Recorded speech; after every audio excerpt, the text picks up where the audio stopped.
Nick, 2019's been a massive year for the club. How do you reflect on it, given that it's only just finished?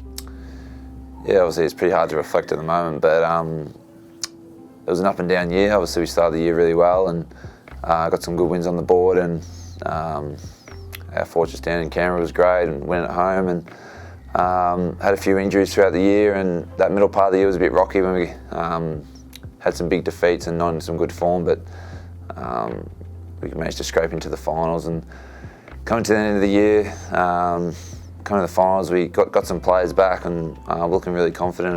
I guess it was real pleasing in the end that we'll be able to win those close games in the finals, and the morale around the group was real positive. And obviously with that roller coaster ride of the year, it ended on a downhill slope on the grand final day.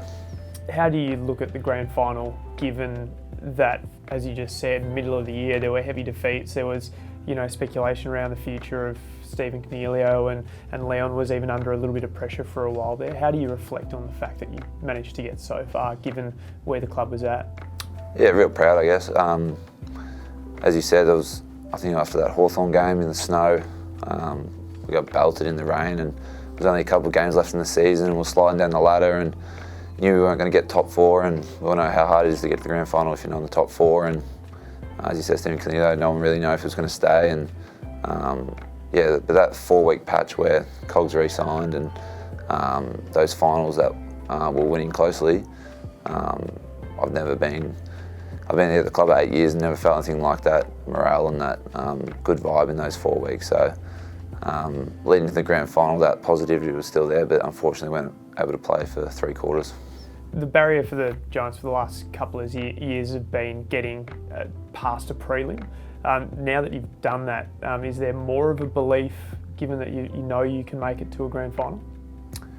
Yeah, I think not probably more belief, but I think coming into the finals we had that inner belief that we're going to make it. So we've had that belief for a while now, and as I said, we didn't perform for 3 quarters, and that's not going to define who we are as a team. And we've proved that we can play in big finals and stand up in big moments. So coming into next year, we're going to have no scars from those 3 quarters, and we're going to have the belief and confidence that we're going to get in that same position and be able to perform in that position. As a backline, you performed marvellously throughout the year, and especially yourself, forming a great partnership, intercept marking with Phil Davis, and then Sam Taylor also in his second year of footy just showed what he could be, didn't he?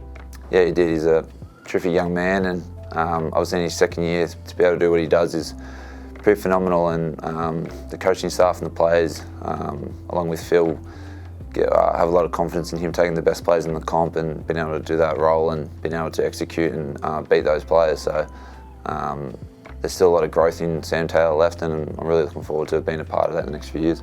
And yourself this year, a part of the 40-man All-Australian squad, you must have been pretty proud of the season that you've had personally?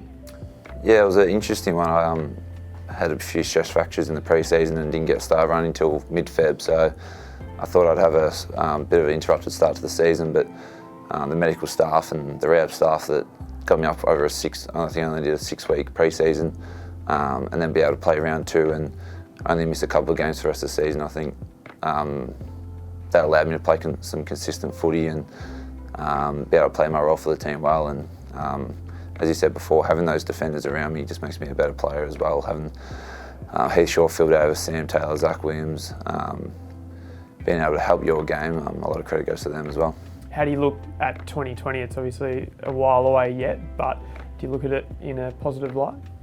Yeah, obviously still hurting, only a few days after the grand final, but as I said before, we're not going to be defined off 3 quarters of football, and I'm real confident in this group that we're going to come back from the pre-season, and as I said before, we're a real tight group, and those 4 weeks were something special, and we're not going to lose that in the next few years, and we're going to hold on to that, and that's what's going to get us through the pre-season, and then we're going to start the year firing, fit and healthy, and go one more step next year.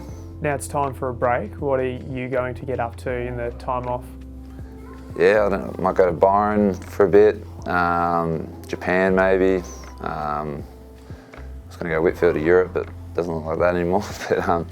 And then obviously I'll get stuck into that Giant stock that I want to do, and I think it's more important than ever to showcase what this club's about, and I'm looking forward to capturing that and sending a good vibe out for next year.